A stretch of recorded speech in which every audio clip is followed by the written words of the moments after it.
Here's what you should know about your local housing market in this week's Market Update. We're already feeling like we're going to have an early winter slowdown. We've got that winter chill in the air, frost on the roof this morning, and the inventory is low. If you are looking to buy a home, be prepared for potentially a lengthy process, to be a little bit more adaptable with your home search, and also to make sure you and your agent are keen on potential off-market opportunities, because there's very few options to choose from right now. If you're thinking of selling, I'm talking to a lot of people who want to wait till the spring to sell. It might not be a bad idea to jump on that now when competition is low. We tend to see less buyers in the winter, but the buyers we see are more serious. The competition is less, and because of the lack of options, they may be a little bit more easy to negotiate with on inspection items and other things of that sort as well. So let's get into the stats this week and see how this week is shaping up in our local housing market. So we're looking at Morristown, Chatham, Madison, Harding, Morris Plains, Mendham, Chester, Bernardsville, Basking Ridge, and Randolph. We saw 21 new homes come on the market this past week in those towns. That is a 48% decrease from last week. Big drop in new listings. The only town we saw an increase was in Chatham with a 33% increase. Otherwise, across the board, we saw pretty much a 50% or more decrease in new homes on the market in the towns that we're looking at.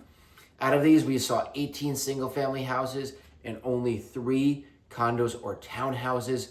The average list price of homes this past week was $1,622,000. That's a 57% increase over last week. However, most of these towns, we did see a substantial decrease in the average list price.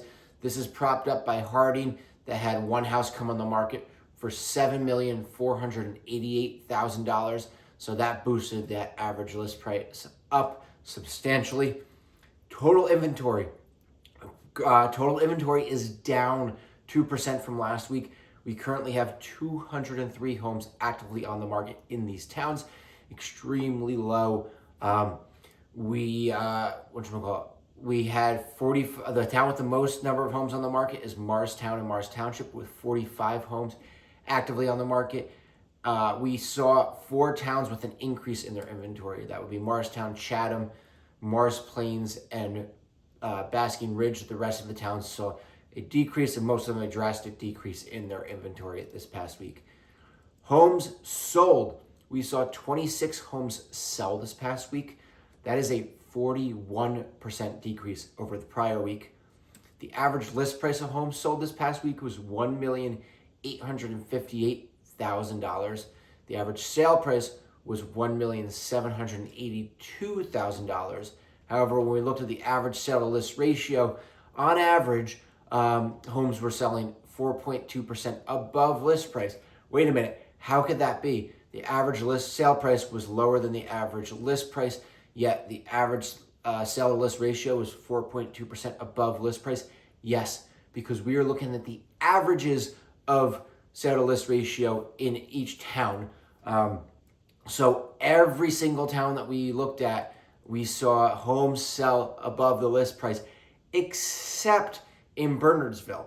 Bernardsville, we saw homes sell for an average of 10 or 11% below list price. Oh my God, what's going on in Bernardsville? Well, we had one home sell in Bernardsville this past week.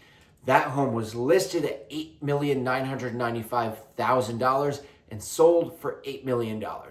That is not unusual in that price point for homes to sell that much below the list price.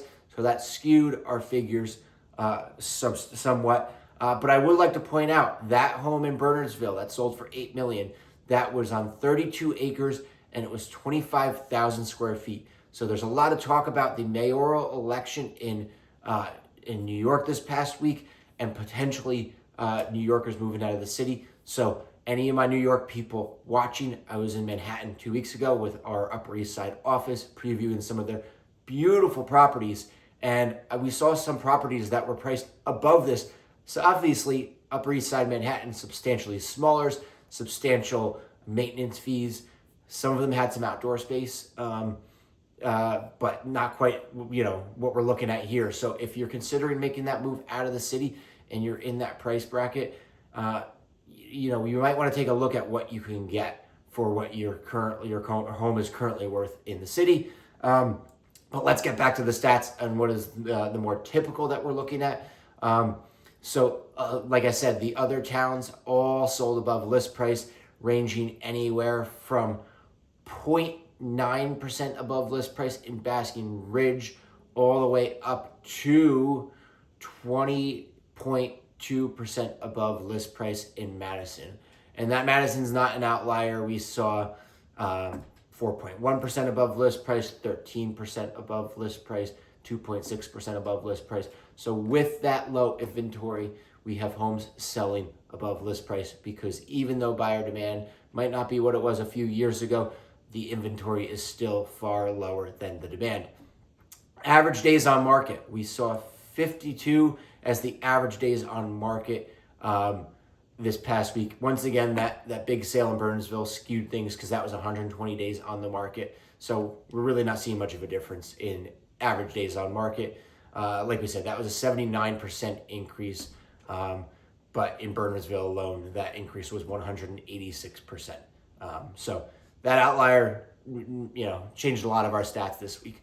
Under contract, we saw 21 homes go under contract this past week. Keep in mind, under contract homes, that is probably our least complete data, but our most current data. That is what's happening in the market right now.